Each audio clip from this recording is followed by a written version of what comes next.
Story RH, le podcast RH qui ne vous raconte pas d'histoire. Bienvenue à toutes, bienvenue à tous. History is made of stories. Dans cet épisode, nous allons nous intéresser à la notion de service et plus particulièrement à ce qui fait la qualité de service. Vous n'avez jamais été déçu d'un service rendu ? Quand ce que l'on vous délivre concrètement n'est pas à la hauteur de vos attentes ? Ou tout simplement pas conforme à ce qu'on vous avait promis ? Ah, le syndrome de la maison témoin, le service delivery comme disent les anglo-saxons, quand l'écart entre la promesse et le résultat saute aux yeux.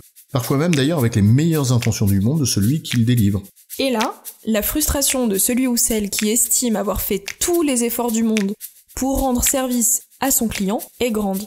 Comme celle d'ailleurs du client insatisfait de ne pas avoir ce qu'il espérait. Alors, rendre service ou rendre le service, c'est quoi l'histoire ?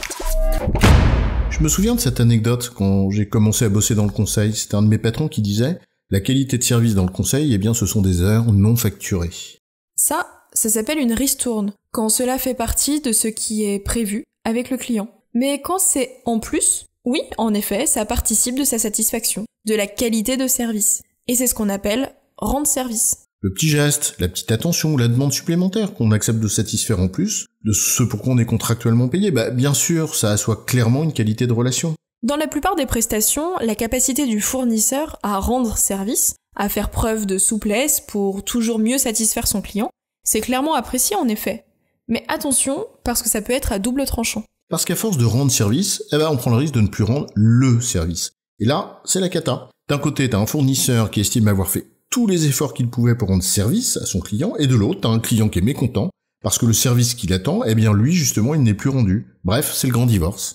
C'est un peu l'histoire du cercle vicieux, en réalité, cette affaire. Au début de la relation, le fournisseur rend le service tel qu'il était prévu, tel que le client l'attendait. Et là, tout va bien, tout le monde est content. Je fais ce que tu attends de moi, au niveau de qualité attendu, c'est pro, et parce que c'est pro, le client est content. Et parce qu'il est content, il t'en demande un petit peu plus, et ça se comprend, c'est légitime puisqu'il est satisfait de toi. Oui, regarde, en entreprise, on se tourne toujours vers les mêmes personnes, celles qui disent oui, qui connaissent leur métier et qui rendent service. Et face à ces petites demandes supplémentaires, t'as raison, au début le fournisseur, tout simplement parce qu'il est professionnel et qu'il cherche à satisfaire son client, il dit oui, comme tu dis, il rend service. Et le client est encore plus content. Il a la prestation qu'il attend et des petits plus qui lui rendent service. Alors évidemment, il en redemande. Et le fournisseur continue à faire de son mieux pour satisfaire son client, il continue à dire oui et cherche à satisfaire toutes ces petites demandes en plus. Après tout, chacune d'entre elles, c'est dans l'épaisseur du trait. Sauf qu'à force d'en faire plus, un jour, le trait grossit trop. Et sans s'en rendre véritablement compte, la qualité de service sur la prestation de base diminue imperceptiblement. À force de rendre tous ces petits services, le service n'est plus rendu comme il le devrait. Jusqu'au jour où le client prend conscience, qu'il estime que le service pour lequel il paye n'est plus rendu comme il le faudrait, et là c'est la rupture. D'un côté, un client mécontent parce que le service attendu n'est pas délivré, surtout qu'à ce moment, il oublie bien vite toutes les demandes supplémentaires qu'il a formulées et qui ont été satisfaites. Et de l'autre, un fournisseur qui vit cela comme une injustice, car il estime de son côté avoir fait tous les efforts possibles pour satisfaire son client, puisqu'il n'a eu de cesse de lui rendre service. Sauf qu'il ne s'est pas rendu compte qu'à force, il ne rendait plus le service. Et c'est là où il est important d'avoir un vrai contrat de service avec des indicateurs de suivi. C'est toute l'utilité de ce qu'on appelle un SLA, Service Level Agreements, mais c'est un autre sujet.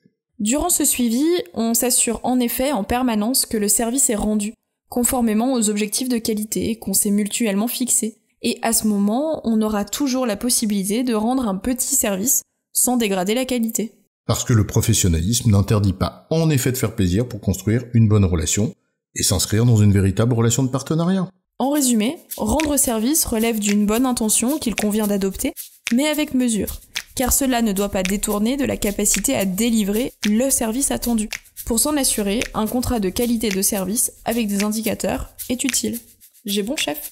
Oui, tu as bon, mais on va pas en faire toute une histoire. Story RH, le podcast RH qui ne vous raconte pas d'histoire.